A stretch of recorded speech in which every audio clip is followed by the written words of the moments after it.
le conscrit. À la barrière de l'étoile, le saltimbanque malfaisant dressait dans sa baraque en toile un chien de 6 mois fort plaisant.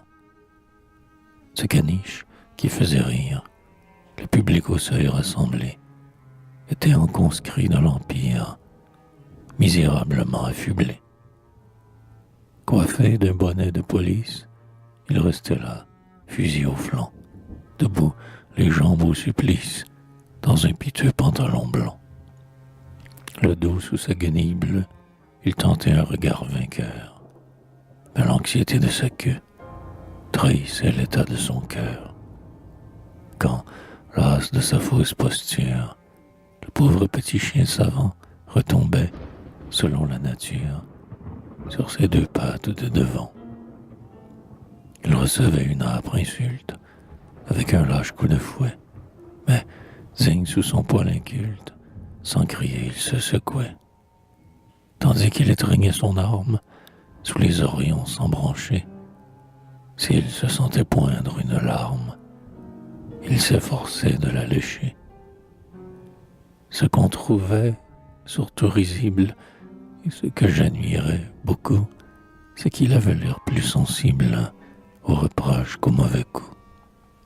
Son maître, pour sa part de lucre, lui posait sur le bout du nez de vacillants morceaux de sucre, plus souvent promis que donnés.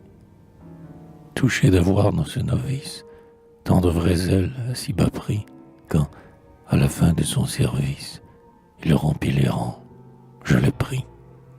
Or, comme je tenais la bête par les oreilles des 2 mains, l'élevant à hauteur de tête pour lire en ses yeux presque humains, l'expression m'en parut double.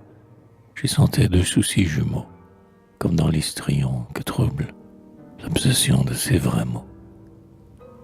Un génie excédant sa taille me semblait étouffer en lui, et, du vieil habit de bataille, forcer le dérisoire étui. Et j'eus l'illusion fantasque que, par les yeux de ce roquet, comme à travers les trous d'un masque, un regard d'homme m'invoquait. Cet étrange regard fut cause, j'en fais aux esprits forts l'aveu, qu'amis de la métempsychose, en ce moment j'y crus un peu.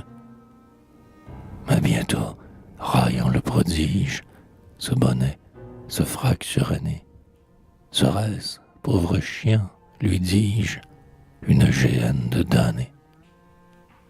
Lors jouit une voix pareille, à quelques soupirs m'effleurant, qui semblait me dire à l'oreille: ouais, plains-moi, je t'ai